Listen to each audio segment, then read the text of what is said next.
Well, welcome back, everybody, to part 2 of the CIRF report for mid-September. And if you haven't seen the main CIRF report, you really do need to go back. And I'll put a card up here so that you can click on that. You really need to see that first to give this video context.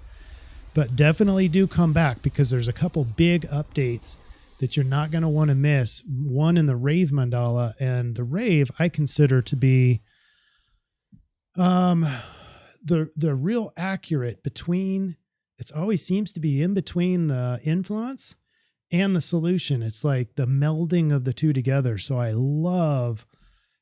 take a lot of credence into the Rave Mandala, and not that you have to, but I find a lot of utility in it. You're not going to want to miss today's actual Rave Mandala. And then because we have such an awesome tribe, you all can supplement some of the videos or all the videos whenever I miss something or something should have been said.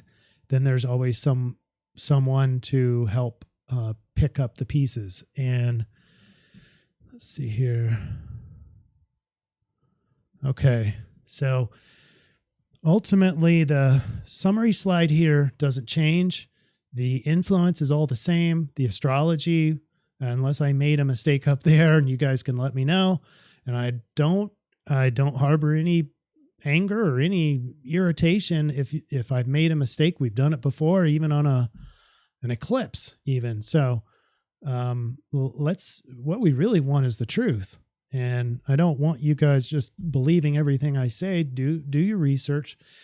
Not second guess me, but trust, but verify everything. Okay. Anyway, that's how we're going to do this. But the summary slide doesn't change. It's still that pressured hesitation, sort of like second guessing, feeling judged, and everything else. But let's go look at the comments. This is the comments from so far. And by the way, I'm not going to be able to, I could read all through these. I don't have time though. Excellent, amazing comments already so far. But the one I need to highlight for you, I encourage you to, even if you have made a comment or read the comments, keep going back.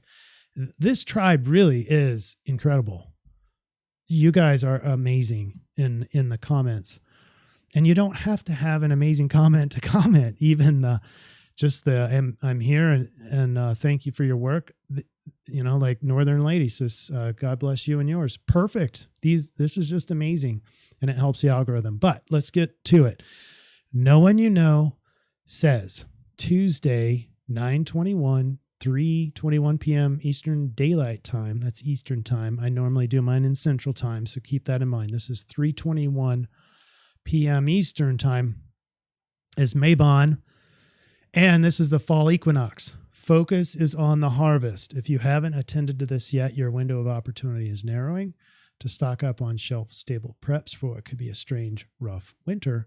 Not in fear, just common sense preparation.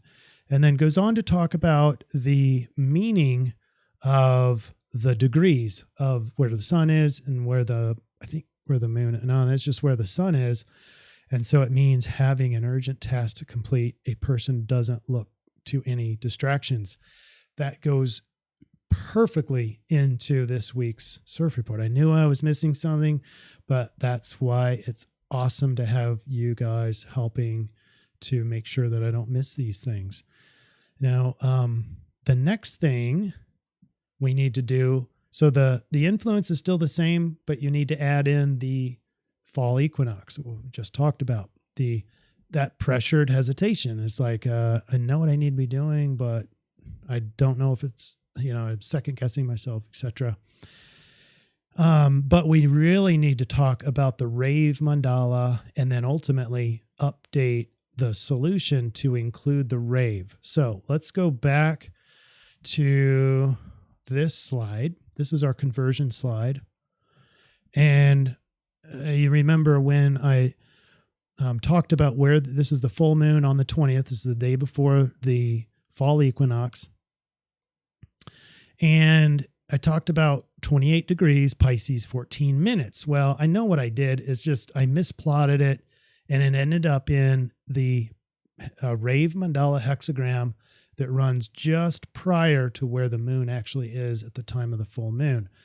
I thought it was 25, and I caught it in while doing the CIRF report, and I just didn't have time to go all the way back and do this. So this is part B. But keep in mind, the moon is transiting, it's waxing, getting bigger to its climax, towards its climax at the full moon. It's transiting through innocence. It's transiting through Rave Mandala 25.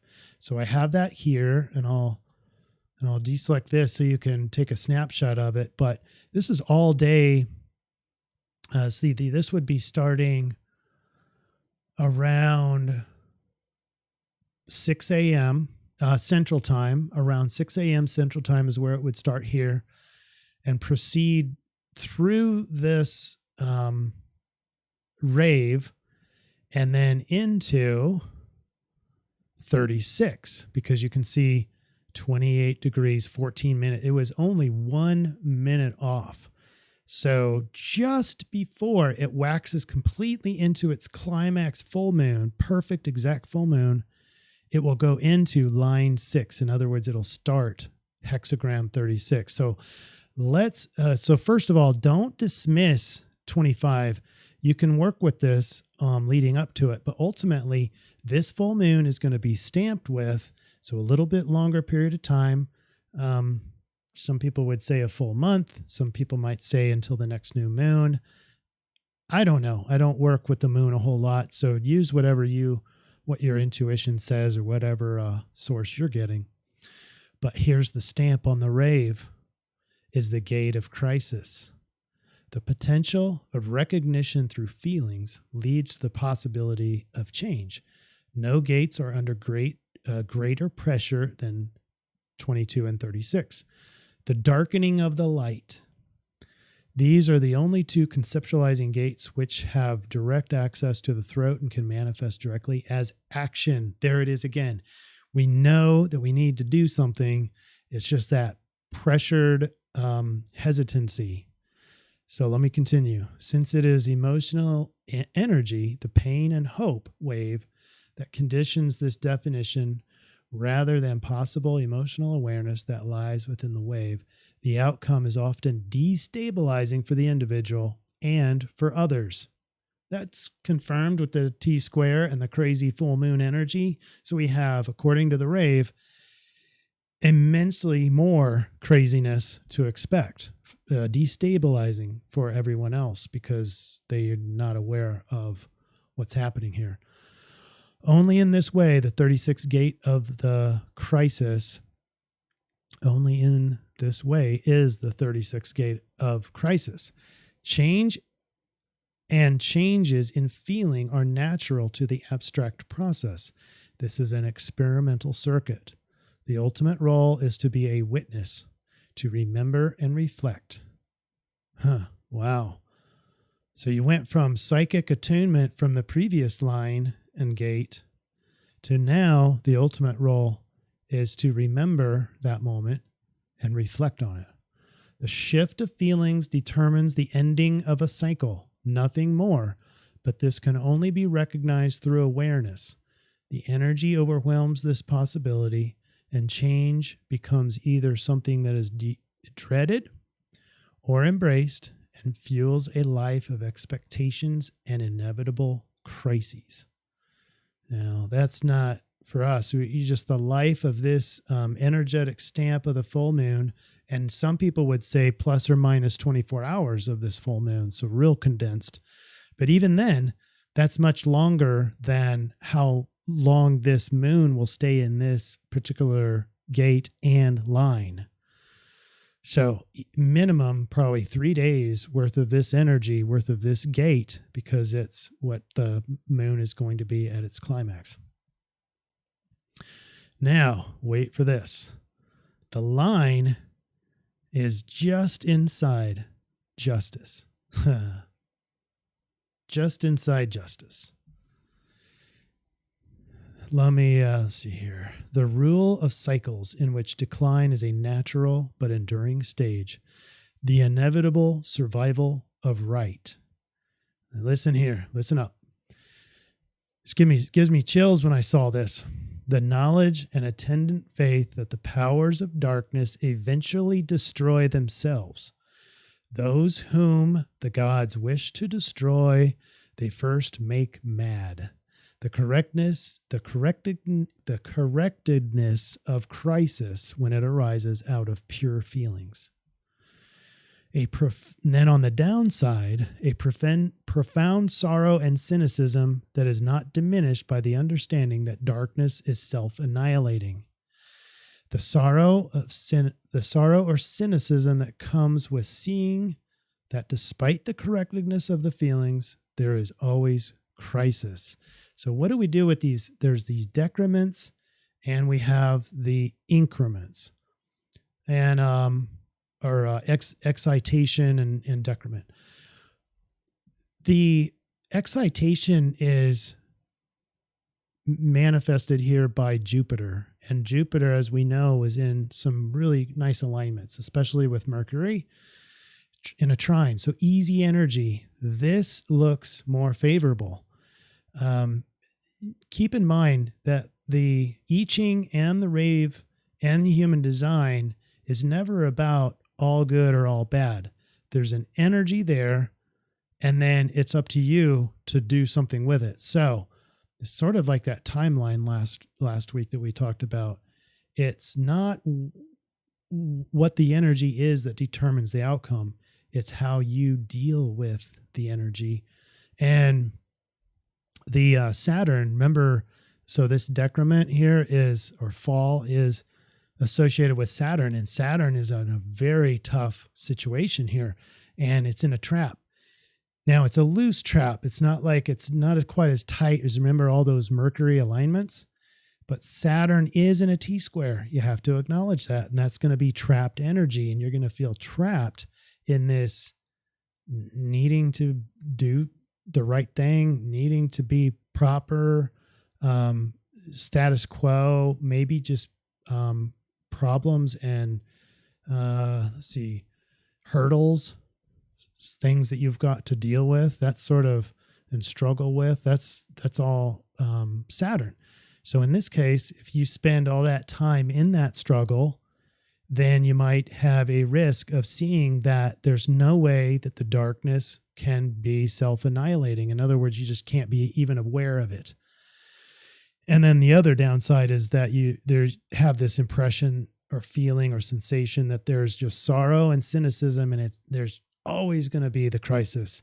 I reached out to a couple of you today with this mindset right here. So I've already noticed where my energy is accidentally residing. So I need to hop up into wisdom and Jupiter and optimism and trust that the darkness will eventually destroy themselves. The correctness of crisis when it arises out of pure feelings. So this is how you can use your emotions to guide yourself to either using the energy properly, or the increment, or the excitation, or drudgingly, fall or accidentally fall or escape into the trap or the Saturn. And that is, man, it's going to be hell. Not knowing that there is this self-annihilating darkness that always happens. But I love the title of this line, which is justice. Now, is justice coming next week then? I don't know. This is not a prediction thing. And the only thing that I think we have successfully used so far is the Dreambot. And but I don't know. We're always wanting to know when this whole thing collapses and the ball of wax starts and justice comes and all that. But who knows? But remember, the full moon is the stamp, And so this has legs, this energy, this line, this justice line has some legs, not just at the time of the full moon, right? So it might even, what we could do, this would be scary, is look at when the full moon is in Pisces again. That might be another time predictor. I don't know. I don't work with predicting things from the Rave. I work mainly with energies, as you know.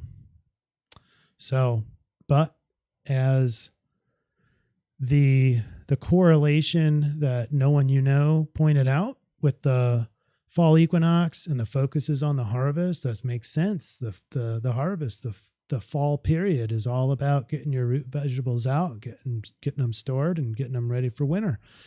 If I'm having this level of problem with medical issues, people getting sick, cancellations because of all variety of illnesses in August, when it's sunny out, it's hot, people can get outside, get some sunshine. It's far easier to have a higher immune system in August. If we're having all these problems in August, wow. Not really looking forward to seeing what November and December bring, and maybe even January, February. I think those are even worse on the immune system because it's farther away from the last time you got your sunshine or your vitamin D. Do you know that the human body can hold on to vitamin D levels? It's mainly they studied the seasonal affective disorder. So where you're getting those regular depressions, it's a cyclic thing, and it has everything to do with where the sun is on its latitude.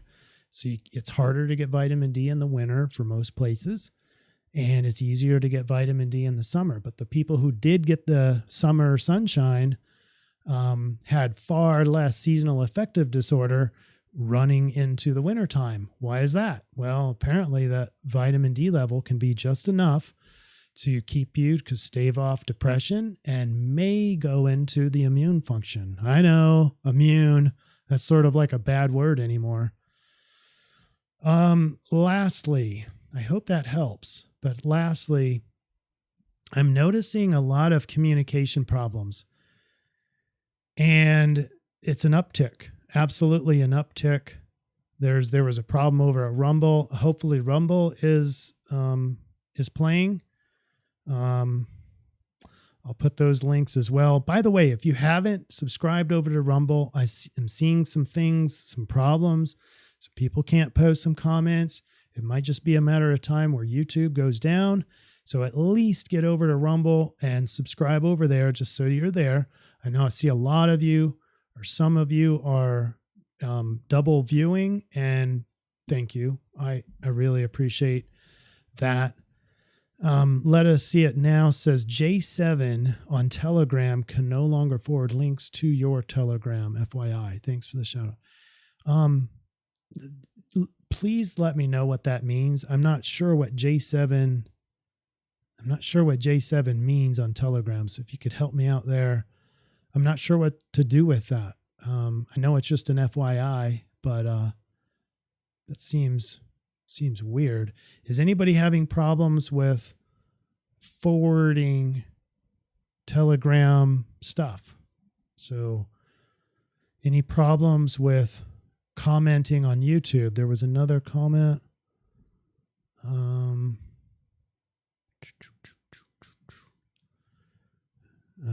Not for me to say, says I've been having trouble with YouTube all day. So, get your backup channel. Kay says, I can't even tell you how much I needed this report today. Just know that if it was meant for anyone, it was for me. Well, I do this for me, guys. And, Angie and I, we want to know what the energies are so that we can work with them, know what to expect. And just, it's humbling to know that other people are benefiting from this. And so we'll keep on doing it. All right. That's about it. Questions, comments are great here too. And thanks for keeping me honest here on our reports. We just want to get to the truth. We want to be real accurate. That's what we're trying to do. All right, everybody. Thanks for coming back. We'll see you next week. Bye.